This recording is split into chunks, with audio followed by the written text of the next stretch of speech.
Hello dear, इस video के अंदर आपका बहुत बहुत स्वागत है भाई। इस वीडियो के अंदर हम बात करेंगे कि जो मैथ्स के क्वेश्चन हैं उनके अंदर स्पीड कैसे बने, कैसे हम उनको स्पीड में सॉल्व कर पाएँ। ठीक है, तो एक मैं आपको जनरल इंस्ट्रक्शन दूंगा जो मोटी मोटी आप फॉलो कर सकते हो। ठीक है, कुछ आपकी गलतफहमी भी दूर हो जाएगी कि ये चीज़ ज़रूरी है, ये चीज़ ज़रूरी नहीं है। देखो, कई बार बच्चे क्या करते हैं, वो डायरेक्टली ये कोशिश करते हैं कि मैं इस काम को स्पीड में करूँ, यानी कि मैं इस क्वेश्चन को जल्दी जल्दी सॉल्व करूँ। तो मान लो आपने सिलेबस कर लिया, ठीक है। कई बार तो वो सीखते ही जल्दी जल्दी हैं, एक तो वो गलत है। जब हम चीज़ों को सीख रहे होते हैं तो हमें एक तो ये कभी भी मत करना कि सर स्पीड तभी बढ़ेगी जब मैं 45 सेकंड में या 60 सेकंड में इस क्वेश्चन को करने की प्रैक्टिस करूँगा। कई बार लोग ऐसे मिसगाइड कर देते हैं कि यहाँ पर जब कम टाइम में करने की कोशिश करोगे तभी तो वहाँ पर कम टाइम में कर पाओगे। बीच में एक स्टेप मिस हो जाता है उसमें, मैं बताता हूँ कौन सा। मान लो एक बच्चा है, उसको मैं फुटबॉल सिखा रहा हूँ, ठीक है। तो मैं उसको स्टार्टिंग से ही ये बोलूँ कि जल्दी से ऐसे मैं उसको कुछ स्टेप्स बता दूँ, ऐसे पैरों से फुटबॉल कटाते हैं ना, ड्रिबल करवाते हैं पैरों से, तो या फिर ऐसे बॉक्सिंग का एग्जांपल ले लो, कुछ पंचेज़ का कॉम्बिनेशन है, अप, मिडल और डाउन, ऐसे कुछ पंचेज़ का कॉम्बिनेशन है।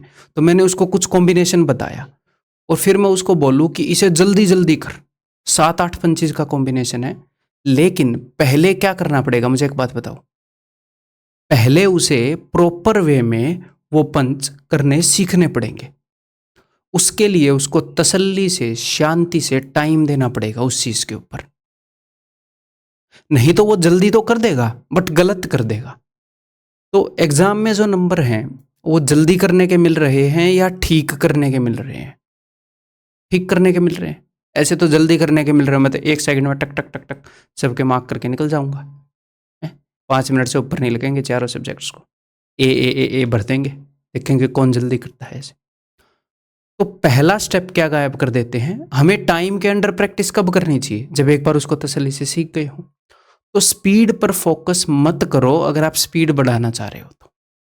मैं बताऊंगा कब स्पीड पर फोकस करना है, कैसे स्पीड बढ़ेगी। तो सबसे पहला स्टेप है, किसी भी काम को तेज करना सीखना है तो उस काम को करना सीखना, बिना स्टॉप वॉच लगाए, बिना अपने दिमाग के ऊपर टाइम की पाबंदी लगाए। कई बार जब आप सिलेबस कर लेते हो और आपके मॉक्स के अंदर मार्क्स नहीं आते, तो मैं बच्चे जब पूछते हैं तो मैं उनको ये सजेस्ट करता हूँ कि ये करो, अगर आपने सिलेबस अच्छे से कर लिया है बट फिर भी मार्क्स नहीं आ रहे हैं तो ये करो, सिर्फ मैथ का, सिर्फ रीजनिंग का, अलग अलग सब्जेक्ट का मॉक टेस्ट दो, प्लस अपने दिमाग से जो टाइमर है उसका बोझ हटा दो।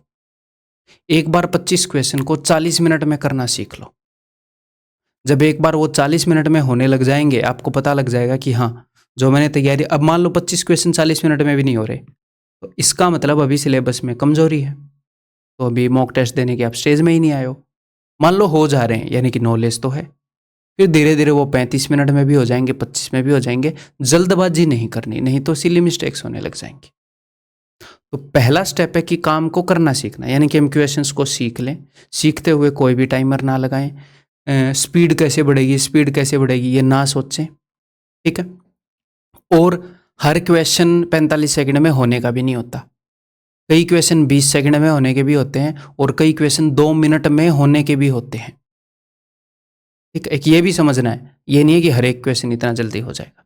ठीक है, पहला स्टेप ये है, इसको स्किप मत करना, कभी भी स्पीड बढ़ाने के ऊपर फोकस मत करना। एक बार तसल्ली से हमने चीज को सीख लिया, देन अब स्पीड, जल्दी क्वेश्चन को सोल्व करने के लिए एक तो एफिशिएंट मेथड्स होते हैं। अगर आपका मेथड ही लंबा है, आपको मतलब ऐसे पूरा पेज लिख कर क्वेश्चन को सोल्व करना पड़ रहा है, मेथड ही इस टाइप का है, इनएफिशिएंट मेथड है, तो फिर मैं क्या सलाह दूं। तो नंबर 1 तो मेथड एफिशिएंट होने चाहिए, यानी कि आपको ठीक जगह से चीज़ें सीखनी है। अननेसेसरी शॉर्ट ट्रिक्स रटने के लिए मैं नहीं बोल रहा। हाँ, बट आप क्या कर सकते हो इसके अंदर वो मैं बताता हूँ। देखो, मान लो मेथड एफिशिएंट है, बढ़िया तरीके से हम सोल्व कर रहे हैं, मान लो आप लोग मेरे से पढ़ रहे हो, फिर भी सर मैं उतनी तेज नहीं कर पा रहा जितनी तेज आप कर पा रहे हो, तो आप उस क्वेश्चन को मेंटली सोल्व करने की कोशिश करो। सारे क्वेश्चन मेंटली सोल्व करने के लायक नहीं होते, कई क्वेश्चन में हमें लिखना ही पड़ता है। बट कई क्वेश्चन ऐसे हैं कि मेंटली सोल्व हो सकते हैं, बस हमें थोड़े से एफर्ट ज़्यादा मारने पड़ेंगे। हमारा दिमाग दर्द करेगा मेंटली करने में, हमारा दिमाग जाएगा कि पेन की मदद ले लूँ, बट अवॉइड करो उस फीलिंग को। अब कोई बड़ा सा क्वेश्चन है जिसमें बहुत सारी चीज़ें लिखनी पड़ रही हैं, वो मेंटली डुएबल है ही नहीं, तो उसे तो मत करना। जो मेंटली किया जा सकता है, यानी कि थोड़ा बहुत देखो, आपके दिमाग के यहाँ पर एक याद, एक जगह होती है जहाँ पर आप हासिल को स्टोर करते हो, हासिल कैरी को स्टोर करते हो। 8 और 5 13, कई बंदे तो यहाँ पर लिख देते हैं, कई बंदे दिमाग में याद रखते हैं। एक जगह है ना, एक छोटी सी मेमोरी है, तो उस मेमोरी के ऊपर जब चीज़ें रखी जाएंगी वहाँ पर भी कुछ कैलकुलेशन हो सकती है। 8 और 5 13 वहीं पर हो रही है, ठीक है। तो जब आप मेंटली करते हो तो वो जो काम है वो एफिशिएंट हो जाता है थोड़ा सा, जिनको आप मेंटली कर सकते हो, हैं। तो थोड़ा सा दर्द दो दिमाग को, मेंटली करने की कोशिश करो, पेन को यूज़ करने की कम कोशिश करो। इसका मतलब ये नहीं है कि हम एग्ज़ाम में कम यूज़ करेंगे, एग्ज़ाम में ज़बर यूज़ करेंगे हम, जहाँ पर भी ज़रूरत पड़ेगी चीज़ को याद रखने की कर लेंगे, है ना। तो जब आप मेंटली सोल्व करोगे तो क्या होगा, जब आप क्वेश्चन को सोल्व कर रहे होगे तो कुछ स्टेप्स आप मेंटली कर लोगे, क्योंकि आपने मेंटली सोल्व किया है, तो आपकी वो प्रैक्टिस हो गई, कुछ चीज़ें दिमाग में हो गई। तो कई बार बच्चे बोलते हैं ना कि सर स्टेप को स्किप कैसे करें, हमें भी स्किप करना सिखा दो। एक्चुअल में स्किप नहीं कर रहे होते, बस उसको लिख कर नहीं किया, उसको मेंटली कर दिया, ठीक है। तो मेंटली सोल्व करो। और जो रिलेवेंट कैलकुलेशन, अब यहाँ पर भी खतरा है, मैं आपको बोलूँ कैलकुलेशन की ट्रिक्स याद रखो, ये याद करो, जो रिलेवेंट कैलकुलेशन है, ये नहीं है कि दुनिया जहान की इससे इसको मल्टीप्लाई करोगे तो ये आएगा वो आएगा।